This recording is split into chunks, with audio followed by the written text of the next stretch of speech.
সভার মধ্যে তিনি প্রধান বক্তা থাকেন। আবার এখন আমরা যাকে সামনে দেখতে পাচ্ছি আন্তর্জাতিক মানের বক্তা, দীর্ঘ 18 বছরের নির্যাতিত নও-মুসলিম সুদূর ভারত থেকে আগত জনাব আলহাজ হযরত মাওলানা আব্দুল্লাহ আল মুজাহিদ সাহেব মঞ্চে উপবিষ্ট আছেন। উনিও অন্যান্য মাহফিলে প্রধান বক্তা থাকেন। এখন আমরা কাকে প্রধান বক্তা দিব এই নিয়ে চিন্তা ভাবনা করে একজনকে প্রধান আকর্ষণ রেখে দিলাম। এভাবে আমরা পোস্টারিং করেছি। দুইজনই মূলত আমাদের প্রধান।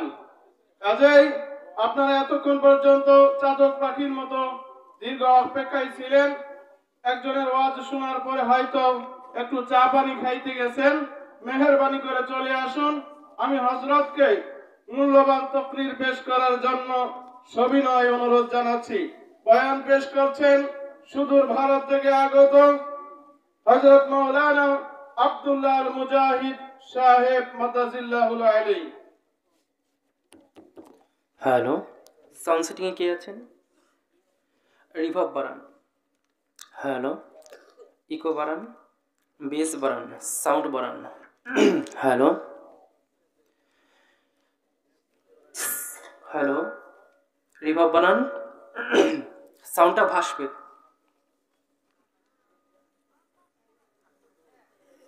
হ্যালো, সাউন্ড ক্লিয়ার আছে? শুনতে পাচ্ছেন?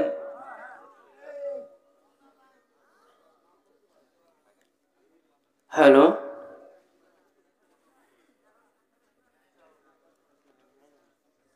হ্যালো, আসসালামু আলাইকুম ওয়া রাহমাতুল্লাহি ওয়া বারাকাতুহু। কেমন আছেন মুসলমান? আলহামদুলিল্লাহ ভালো আছি। আপনারা জানেন যে বাইরের দেশের একজন বক্তা আসবে, কথা বলবে, তারপরও চলে গেলেন কেন? আমি এই বছর আসতে পারছি, আগামীতে আসতে পারবো কিনা তার কি কোনো গ্যারান্টি আছে? আপনাকে আপাতত আমাদের ঘাড়ে উঠে বসে আছে। আপা কোয়ানে আমাদের ঘাড়ে। তো এই ঘাড়ের উপর দিয়ে ভূত না নামানো পর্যন্ত তো আসা যাওয়া আর ক্লিয়ার হচ্ছে না, ঠিক কিনা? এতদিন জ্বালায় গেছে আপনাকে, এখন আমাকে জ্বালাচ্ছে।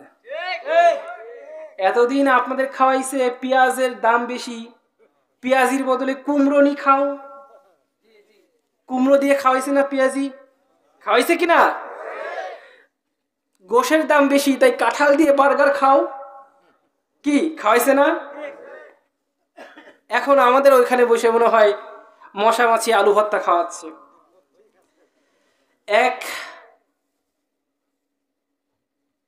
কি বলবো, একটা মুসলমান দেশের জনগণকে দীর্ঘ 16 বছর জিম্মি করে এইভাবে যে রাখা যায় সেটা ইনি প্রমাণ দিয়েছেন, ঠিক কিনা?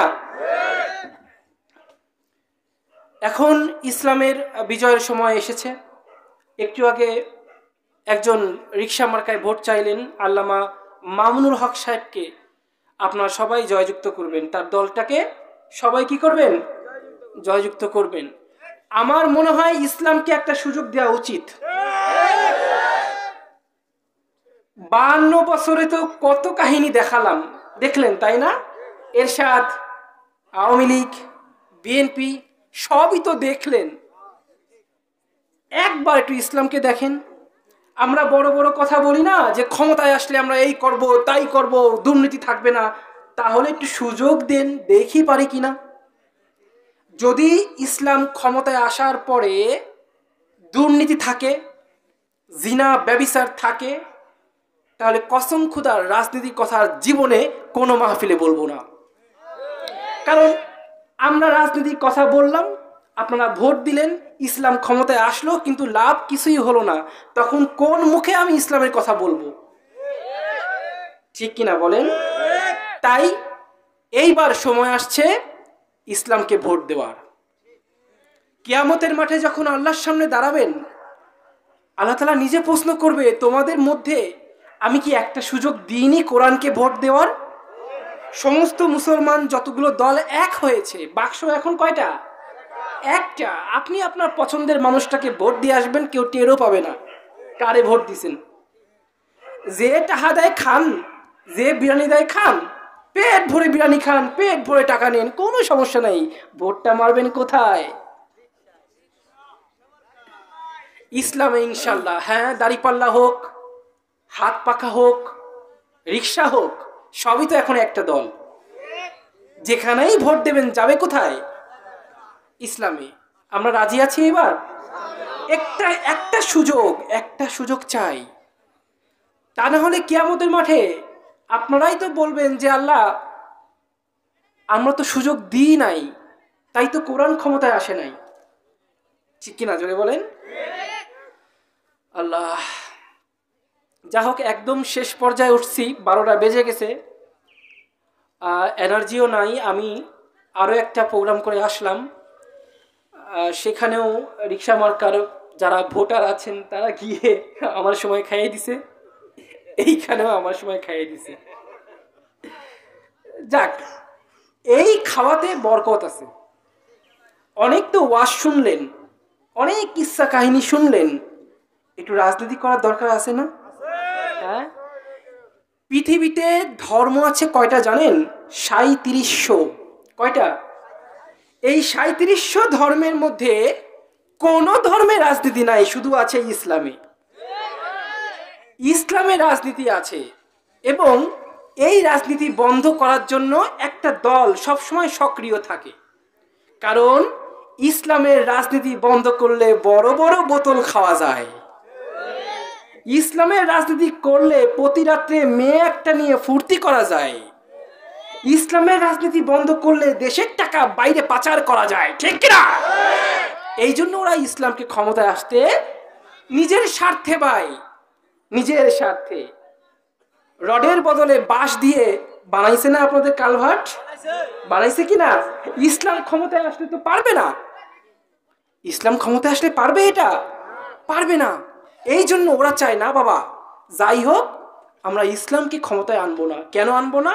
ক্ষমতায় আসলে তো এ করতে পারবো না, তাই করতে পারবো না, দুর্নীতি করতে পারবো না, অবিচার করতে পারবো না, এর জমি কেড়ে নিতে পারবো না, ওকে মাইরে দাফন করতে পারবো না। ঠিক কিনা? একটা মেয়েকে পছন্দ হয়েছে, তুলে নিয়ে ধর্ষণ করতে পারবো না, কারণ ইসলাম ক্ষমতায়। ধর্ষণ করছো, খবর আছে। চুরি করছো, হাত দেবে কাইটে। ধর্ষণ করছো, মাটিতে দাফন করে পাথর মেরে হত্যা করবে। কি এই ভয়তে ওরা ইসলামকে ক্ষমতায় আনতে, ইসলামের কোনো দোষ নাই, এটা মনে করেন না ইসলাম ক্ষমতায় আসলে দেশে উন্নয়ন হবে না, দেশের উন্নতি হবে না, এটা না। ওরা চায় না, এই জন্যই ওদের পেটটা আর দুর্নীতির টাকা দিয়ে ভরতে পারবে না। এইবার সুযোগ এসেছে এইবার। কি আওয়ামী লীগ, কি বিএনপি, কি জামাত, কি চরমনাই, তুমি যদি মুসলমান হও, ভোটটা যাবে কোথায়? ইসলামে। হিন্দুর ভোট চাই না। হিন্দুরা এখন জোট বেঁধেছে ইসলামকে ভোট দিবে। আপনারা দেখেন না, হিন্দুরা পর্যন্ত ইসলামকে ভোট দিবে। সুবহানাল্লাহ কইলেন না? এইবার সুযোগ হচ্ছে আপনাদের। একবার ক্ষমতায় আনেন, যা বলছে তার বিপরীত যদি হয়, এই দেশে আর কখনো ইসলামের কথা কেউ বলবে না। ঠিক কিনা বলেন? আল্লাহ, কষ্ট হচ্ছে না তো? যারা আমাকে ছেড়ে চলে গেছেন তারা কি আসবেন নাকি ঘরে বসেই থাকবেন? হ্যাঁ, একটা গজল গাচ্ছি 2 লাইন, এর মধ্যে চলে আসেন। ঠিক আছে? আচ্ছা, আমরা মদিনায় যেতে কে কে চাই? সবাই চাই। আলহামদুলিল্লাহ, আল্লাহ সবাইকে কবুল করুন। এই যা, আমি তো হাত তুলিনি, তার মানে আমি চাই না? আরে আমি তো আগে চাই। ঠিক কিনা? মদিনার নাম কত মধু,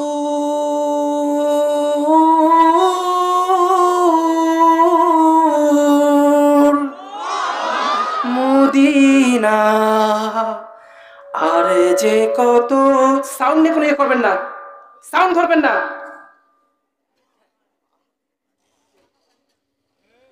কে বলছে আপনাকে হাত দিতে সাউন্ডে? কে বলছে?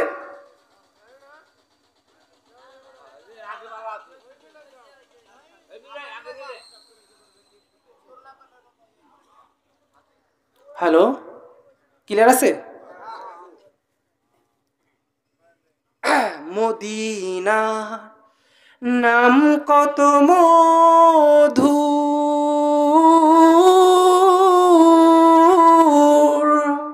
মদিনা আর যে কত দূর, সেই মদিনার পথের ধুলামি, সেই মদিনার পথের ধুলামি মাখতে পারলাম না, মদিনা যাইতে পারলাম না, মদিনা দেখতে পারলাম না। আল্লাহ আমাদের সবাইকে মদিনায় যাওয়ার তৌফিক দান করে, বলেন আমিন। আপনি কি জানেন মদিনার সেই মানুষটি আপনার আমার কাছে ইসলামকে পৌঁছানোর জন্য কত কষ্ট করেছে? এক ভয়ঙ্কর বেদনামূলক একটা জীবন আমাদের পেয়ারা নবী সাল্লাল্লাহু আলাইহি সাল্লাম এসে পার করে গিয়েছেন। পৃথিবীতে যত নবী আছে সমস্ত নবীর উপর যে নির্যাতন চলেছে তা যদি এক করা হয় আমার নবীর উপর তার চেয়ে বেশি নির্যাতন হয়েছে। কেন?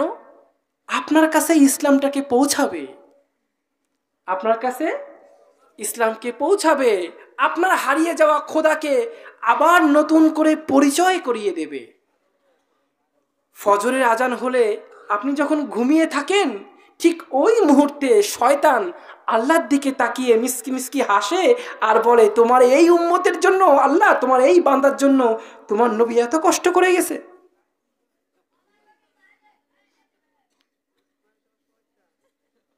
আমি একটা হিন্দু ব্রাহ্মণের সন্তান। আমি কি বাবা? হিন্দু ব্রাহ্মণের সন্তান। তা সত্ত্বেও তো নবীকে ছাড়া বাঁচতে পারি না। রাত্রে যখন ঘুমাই তখন টুপিটাও মাথায় থাকে। আজরাইল যদি আসে এসে দেখুক মাথায় টুপি পরা আছে, সম্মান দিয়ে যেন আমাকে সে নিয়ে যায়। কিন্তু মুসলমান বড় আফসোস লাগে, খুব কষ্ট পায় যখন দেখি যে একটা হিন্দুর ছেলে মুসলমান হয়ে কি করতেছে আর মুসলমানের সন্তানরা কি করতেছে। এই জন্য আগে আপনি রাত্রে ওয়াজ শুনলেন, সারাত্রির ওয়াজ শুনলেন, হ্যাঁ নেকি হয়েছে, কিন্তু ফজরের নামাজটা পড়লেন না। এই ওয়াজ শোনায় কি মানে আছে? মানে আছে? যারা আছেন একটু হাত তোলার দরকার নাই, বুকে হাত রেখে প্রতিজ্ঞা করেন নিজের রবকে আর ভুলে থাকবেন না। এই পৃথিবীতে সবাই ধোঁকাবাজ শুধু আল্লাহ ছাড়া। তিনি কখনো ধোঁকা দিবেন না আপনাকে। আমাকে ধোঁকা দেয় নাই, আমি নিজে প্রমাণ পেয়েছি আল্লাহ নামে একজন আছে, তাই আমি এখনো মুসলমান হয়ে টিকে আছি। না হলে ইসলাম ধর্ম 2 বার ছাইড়ে দিছিলাম, মুসলমান হয়েও 2 বার হিন্দু হয়ে গেছিলাম, থাকবো না মুসলমান। কিন্তু আল্লাহ প্রমাণ করেছে আমি আছি রে বান্দা, আমি আছি। তুই আমাকে দেখতে পাবি না, কারণ তোর চোখে সেই পাওয়ারটা দিই নাই। মরার পর তুই আমাকে দেখতে পাবি। কেমনে পাবি? যদি তুই মৃত্যুর আগে যেসব কাজ করলে আমার সাথে সম্পর্ক হবে সেই সব কাজ তুই করে আসতে পারিস, দেখবি তোর বন্ধু তোর সামনে দাঁড়িয়ে আছে। আমরা চাই না আল্লাহকে দেখতে? চাই তো ইনশাআল্লাহ। সামান্য কিছু কথা বলবো, চলে যাবেন? কে কে হাত তোলেন? কাকা আপনি চলে যাবেন? আলহামদুলিল্লাহ। তো সবাই থাকবেন তাই না? ইন্নাল হামদুলিল্লাহ আলহামদুলিল্লাহি নাহমাদুহু ওয়া নাস্তাঈনুহু ওয়া নাস্তাগফিরুহু ওয়া নু'মিনু বিহি ওয়া নাতাওয়াক্কালু আলাইহি ওয়া নাউযু বিল্লাহি মিন শুরুরি আনফুসিনা ওয়া মিন সাইয়্যাতি আ'মালিনা মান ইয়াহদিহিল্লাহু ফালা মুদিল্লা লাহু ওয়া মান ইউদ্লিলহু ফালা হাদিয়া লাহু ونشهد أن لا إله إلا الله وحده لا شريك له ونشهد أن سيدنا ومولانا محمد صلى الله تعالى وعلى آله وأصحابه وبارك وسلم أرسله بالحق بشيرا ونذيرا وداعيا إلى الله بإذنه وسراجا منيرا وقال الله تعالى في كلامه المجيد والفرقانه الحميد أعوذ بالله من الشيطان الرجيم بسم الله الرحمن الرحيم إن الله لا يغفر أن يشرك به ويغفر ما دون ذلك لمن يشاء ومن يشرك بالله فقد ضل ضلالا بعيدا সাদাকাল্লাহুল আযীম। সবাই অন্তরের অন্তরস্থল থেকে দরুদ পড়বেন। আল্লাহুম্মা সাল্লি আলা, সাউন্ড হবে জোরে, সাইয়্যিদিনা মাওলানা মুহাম্মদ ওয়া আলা আলি মাওলানা মুহাম্মদ। লা ইলাহা ইল্লাল্লাহ, জোরে লা ইলাহা, জোরে লা ইলাহা ইল্লাল্লাহ। কলবে ধাক্কা দিন, কলবে ধাক্কা দিন। ইল্লাল্লাহ, জোরে লা ইলাহা ইল্লাল্লাহ, লা ইলাহা ইল্লাল্লাহ মুহাম্মাদুর রাসূলুল্লাহ, লা ইলাহা ইল্লাল্লাহ মুহাম্মাদুর রাসূলুল্লাহ, জোরে লা ইলাহা। মঞ্চে কেউ নাই?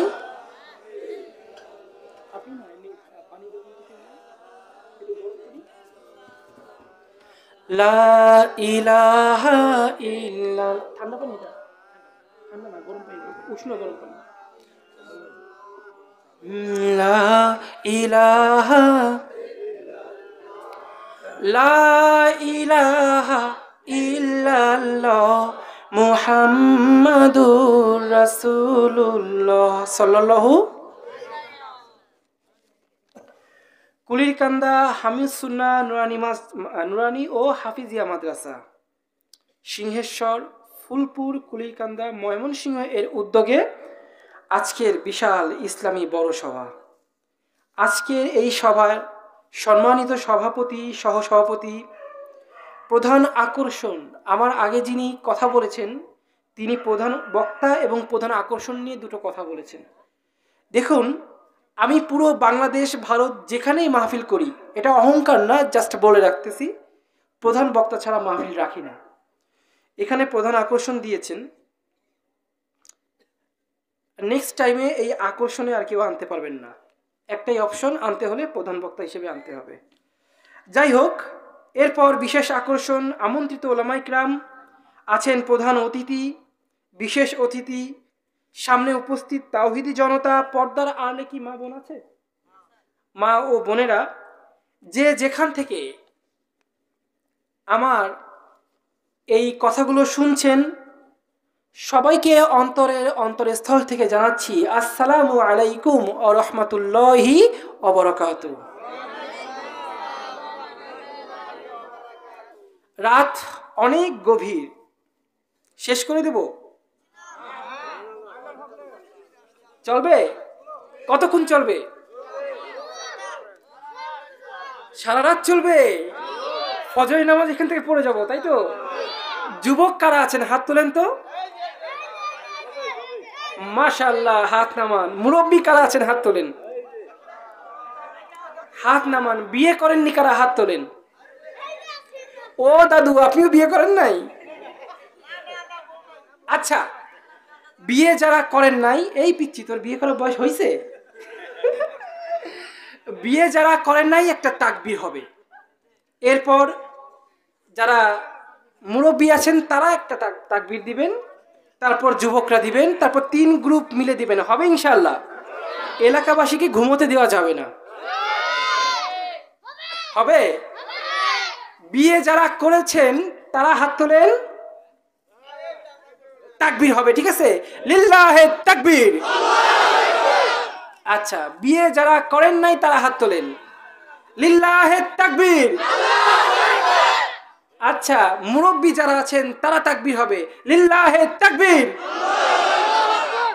এইবার 3 গ্রুপ মিলে একসাথে লিল্লাহে তাকবীর, লিল্লাহে তাকবীর, লিল্লাহে তাকবীর। পৃথিবীর সমস্ত কাফেরের কাছে এই তাকবীরটা খুব ভয়ের। এই তাকবীরটা কি ভয়ের? কেন ভয়ের জানেন? আপনি যখন এই তাকবীর দেবেন তখন আসমানে ফেরেশতাদের মধ্যে হই হুল্লোড় শুরু হয়ে যায়, ফেরেশতারা পর্যন্ত অস্থির হয়ে পড়ে। শয়তান জিন যত খারাপ প্রেতাত্মা আছে সব পাদ মারতে মারতে দৌড়ে পালায়। শয়তান আছে মানুষের ভেতর এবং জিনের ভেতর। এই তাকবীর শুনে মানুষ যে শয়তান আছে ওরা হাঁকতে হাঁকতে পালায়, ঠিক কিনা জোরে বলেন? তাই এই তাকবীরকে যারা বলে কোনো দলীয় স্লোগান না, এই তাকবীরকে দেওয়ার অপরাধে যারা মাইক বন্ধ করে দেয় তাদের সাথে ইসলামের কোনো সম্পর্ক থাকতে পারে? আমরা কোনো দল বুঝি না, আমাদের পরিচয় একটা, আমরা কি? আমরা কি মুসলমান? আমরা কি? হতে পারে আমি জামাত, হতে পারি চরমনাই, হতে পারে আমি বিএনপি, খেলাফত অথবা আওয়ামী লীগ। আমি যদি মুসলমান হই পরিচয় আমার একটাই, কি পরিচয়? আমি মুসলমান। কি পরিচয়? আর আমাদের পিতার নাম কি? হযরত ইব্রাহিম। আপনাদের এখানে তো বিগত 16 বছর বসেন আপনি, একজনকে জাতির পিতা বানায় রাখছিল, ঠিক না? আপা যখন পালাইলো জাতির পিতার মুন্ডুও ভাঙ্গে পড়লো। কারো ঘাড়ের উপর কোনো কিছু চাপাই দিলে জনগণ তা বেশি দিন সহ্য করে না, ঠিক কিনা জোরে বলেন? আমাদের জাতির পিতাকে কোনো সন্দেহ আছে? কোনো সন্দেহ আছে? এখন আবার জাতির ইমাম বানাই দিচ্ছে। জাতির ইমাম কিন্তু এখন আমাদের ঘাড়ে আবার চাপানো হচ্ছে।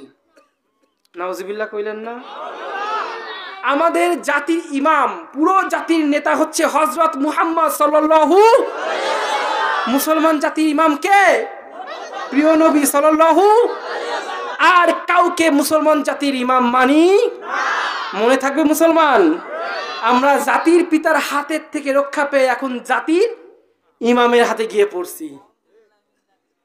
পরিষ্কার ভাষায় বলছি, জাতির পিতা যেভাবে ভাঙ্গে পালাইছে জাতির ইমাম আপনারও কিন্তু ভাঙ্গে পালাই যাওয়া লাগবে। মুসলমানের ধর্ম নিয়ে খেলা করতে আইসেন না। আমরা মুসলমান, আমরা মরতে রাজি, কিন্তু আমরা আমাদের ঈমান দিতে রাজি নই। জীবনকে বাজি রেখে হইলেও ঈমানকে আমরা বুকে আগলে রাখবো ইনশাআল্লাহ। তাতে যদি মরতে হয় মরতে রাজি, ঠিক আছে কিনা বলেন? কে কে মরতে রাজি, শহীদ হতে রাজি? হাত তুলে আল্লাহকে দেখান। আলহামদুলিল্লাহ, সবাইকে কবুল করুন। আল্লাহ সবাইকে কবুল করুন। ভারত চোখ রাঙ্গানি দিচ্ছে। ভারত এই দেশের মুসলমানদেরকে মেরে মাটির নিচে দাফন করতে চায়। খায় তো গরুর গু আর মুত, ওদের মাথায় বুদ্ধি হবে কবে? এই দেশের যুবক মুসলমানরা কি মরে গেছে? এই যুবক মরে গেছে তোমরা? ভারত যদি আসে আমাদেরকে দাফন করতে, তবে কবরে যাওয়ার আগে ওই পাটাকের চিতায় আগুন জ্বালায় দেব। তবু 1 ইঞ্চি জমি আমরা তাদেরকে, ইঞ্চি ইঞ্চি মাটি সোনার চাইতে খাঁটি নগদ রক্ত দিয়ে কেনা। শত্রু বাহানাদার একটি কণাও তার কেড়ে নিতে কেউ পারবে না। স্বপ্নের তুলিতে একা সুজলা সুফলা ঢাকা, সুজলা সুফলা পরিপাটি। লক্ষ শহীদ গাজী রেখেছে জীবন বাজি, করেছে স্বাধীন এই মাটি। বাংলাদেশ আমার, বাংলাদেশ তোমার, বাংলাদেশ খোদার দান। ধন্য ধন্য আমি সবার চাইতে দামি বাংলা মাটির সন্তান। বাংলাদেশ আমার, বাংলাদেশ তোমার, বাংলাদেশ চিরমহান। সোনার জন্মভূমি তোমার জন্য আমি জীবন দিয়েছি কুরবান, ঠিক না? সেই বাংলাদেশের 1 ইঞ্চি জমি আমরা ভারতকে দেব না। যারা ভারতের দালাল তাদেরকেও এই দেশে থাকতে দেব না। ভারতের দালালি করে কেউ ক্ষমতায় আসতেও পারবে না, ক্ষমতায় থাকতেও পারবে না। খারাপ লাগছে বাবারা? গরম লাগছে না ঠান্ডা লাগছে? একটা কাশি হবে। ভাইরা আমার, এতক্ষণ তো গরম হইলেন, একটু নরম হওয়ার সময় আসছে। খালি চিল্লাইলে হবে না, নিজের ঈমানটাকেও শক্তিশালী করতে হবে। ও যুবক, তোমার ঈমান যদি থাকে কচু পাতার পানির মতো, ওই ঈমান দিয়ে তুমি শত্রুর মোকাবেলায় কিছু করতে পারবা না। সকালবেলা উঠে নামাজ নাই, কালাম নাই, ধুম চালে ধুম আছে না নাই যুবক? আর এখন আইছে মরা টিকটক। কি আইছে বাবা? যুবকরা তো এখন টিকটকের পাগল। হাব বাপ দেহে মনে হয় ওরা পৃথিবীতে থাকে না, মঙ্গল গ্রহ থেকে আইছে। ছবি তোলে, ঠিক না? চোখ মুখ বেকায় তারায় এমন ভাবে ছবি তোলে যেন এই পৃথিবীতে ওরা বসবাস করে না, করে কোন জায়গায়। সেই রকম হইলে কিন্তু এই ভারতের বিরুদ্ধে যুদ্ধ করতে পারবেন না। ভারতের বিরুদ্ধে যুবক যদি তুমি যুদ্ধ করতে চাও, সবার আগে নামাজ ধরতে হবে। আল্লাহর সাথে সম্পর্ক না থাকলে আল্লাহ তোমাকে শহীদ হিসেবে কবুল করবে।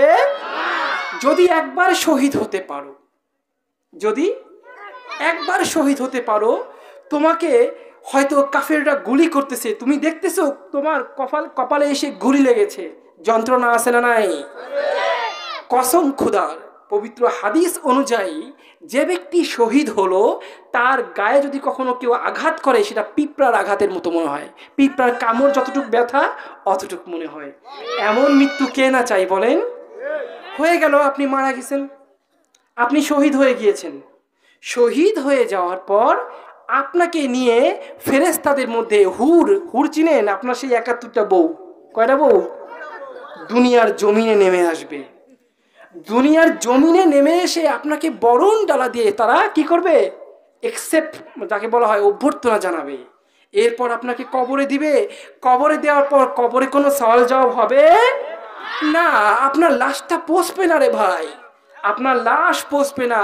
কবরে রাখার সাথে সাথে কবরটা জান্নাতের বাগিচা হয়ে যাবে। এইরকম মৃত্যু কে না চায়?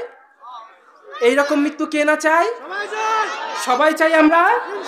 শহীদ হতে চাই। শহীদ হয়ে গেলে এটা মনে করবেন না আপনার পরিবারে খাওয়াবে কিনা। আরে ভাই, আপনি যদি আল্লাহ রাস্তায় শহীদ হন, আপনার পুরো পরিবারের দায়িত্ব কার?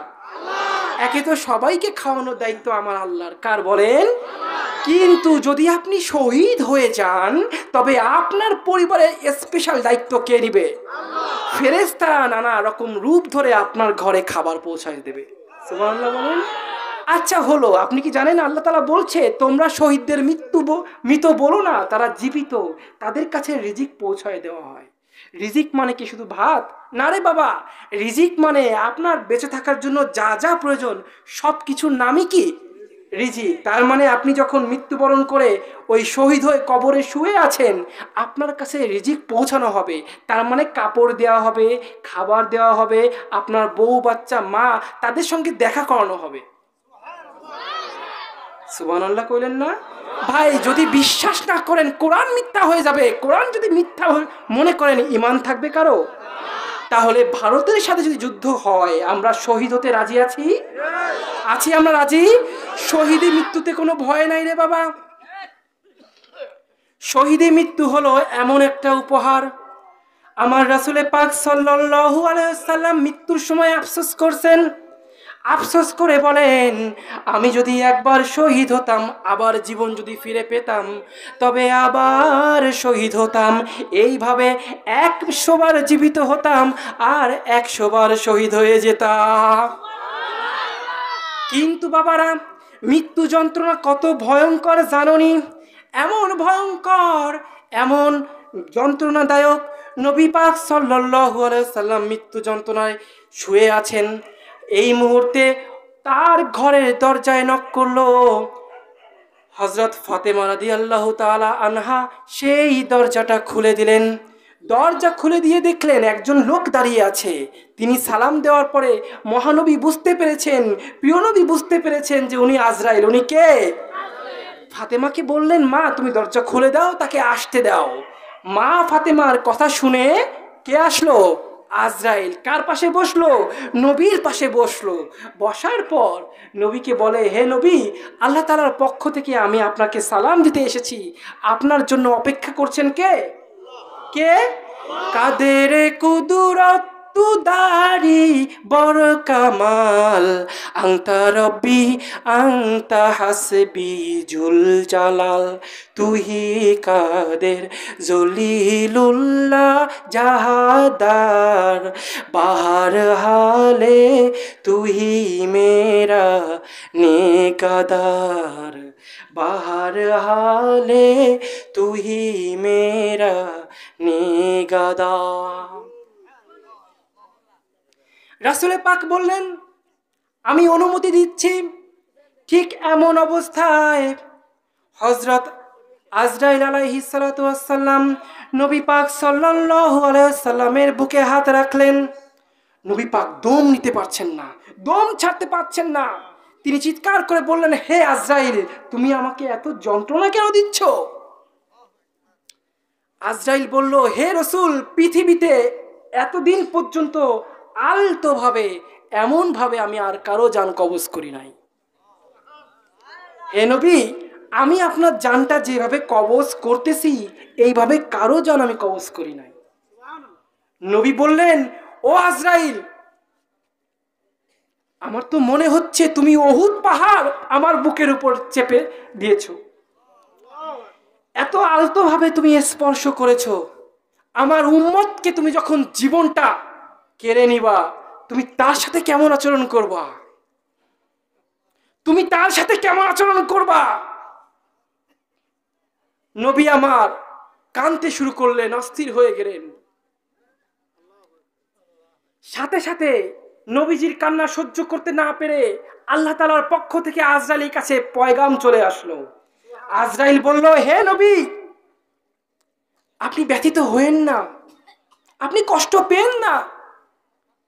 যেই ব্যক্তি আপনার উম্মতের মধ্যে, যে ব্যক্তি আপনার আদর্শকে, আপনার সুন্নাতকে মেনে চলবে, আপনার ইসলামকে ভালোবাসবে, আপনার মাদ্রাসাকে যে ভালোবাসবে, তার জীবনটা আমি এমনভাবে নিব যেন সে মায়ের বুকের দুধ খেতে খেতে ঘুমায় যাচ্ছে।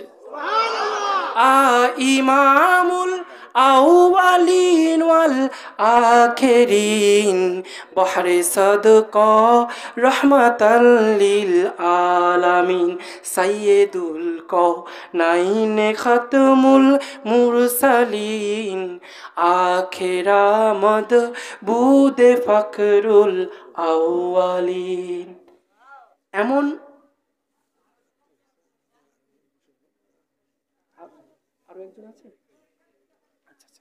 আলহামদুলিল্লাহ।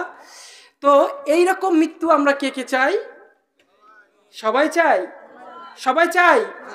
তাহলে নবীজির সুন্নাতকে আমরা আঁকড়ে ধরবো, নবীজির সুন্নাতকে আমরা আঁকড়ে ধরবো। রাজি আছি সবাই? আমার পর আরো একজন ভাই মূল্যবান কিছু কথা বলবেন। আমি এমনিতেও আজকে একটা প্রোগ্রাম করেছি আর একটা প্রোগ্রাম ক্যান্সেল করেছি, আর এটা 3 নম্বর প্রোগ্রাম। তো আমার নিজের অবস্থাও এখন অনেক কঠিন। যতটুকু বলেছি, যা বলেছি, খারাপ লাগলো নাকি? আচ্ছা, যতটুকু বলেছি, যা বলেছি, আল্লাহ তাআলা আমাদের সবাইকে তা আমল করার তৌফিক দান করুন, বলেন আমিন। এরপর যদি আপনাদের এলাকায় আসি, অবশ্যই আসবো, কারণ আপনাদের এই ময়মনসিংহে আমার আরো 25টা মাহফিল আছে এই সামনের মাসে। আলহামদুলিল্লাহ কইলেন না? ময়মনসিংহের জমিতে আল্লাহ আমারে কবুল করে নিছে। প্রতি বছর ডিসেম্বরের অর্ধেক ডেট আমার এখানেই দেয়া লাগে। আলহামদুলিল্লাহ বললেন না? আশেপাশে আসবো, যদি সম্ভব হয় যাবেন, মন ভরে কথা শোনাই দেব। আজকে এই পর্যন্ত। ও আখিরু দাওয়ানা। কেন ইসলাম গ্রহণ করলেন? আচ্ছা, কেন ইসলাম গ্রহণ করলাম, এটা অনেক সময় একটা বিষয়।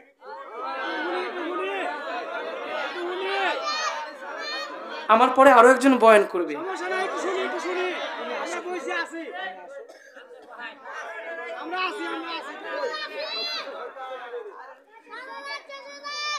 আমার মুসলমান হওয়াটা মূলত আমি আল্লাহর সাথে, আল্লাহকে ভালোবেসে ফেলছিলাম। আমার বয়স যখন, থাক আপনার রাগারাগি করেন না, আরো একজন বক্তা আছেন, তিনি কথা বলবেন। আমি আবার অন্য মাহফিলে যখন আসব তখন শোনাবো। আরে যিনি আসছেন তিনিও নব মুসলিম, কি মনে করেন? তিনিও 3টা মাহফিল করে আসছেন, আমার থেকে তিনি আরো বেশি এখানকার জনপ্রিয়। আচ্ছা, আমি আমি আগামী বছর আবার করব।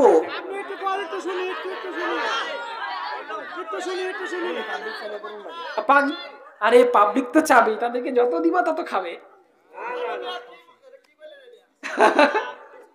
আচ্ছা শোনেন, ঠিক আছে, আর নেক্সট টাইম যখন আমি আসবো ইনশাল্লাহ, আমি আর 5 মিনিটে কথা শেষ করেছি। আমার ভাই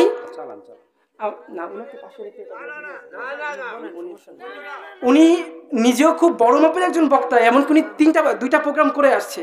আমারও আজকে 3টা ছিল, উনারও 3টা। তো উনিও নবমুসলিম, ওনার জীবনে অনেক কষ্টে, অনেক দুঃখ বেদনার কাহিনী আছে। একজনকে নিয়ে লাফালে তো হবে না, তাই না? আরো একজন তো আছে, উনিও তো নবমুসলিম।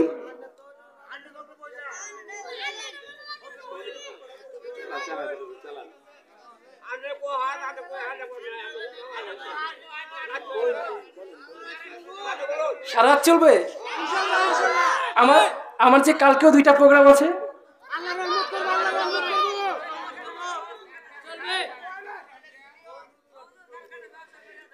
अल्लाह जिंदगी में बंदगी तू करना है,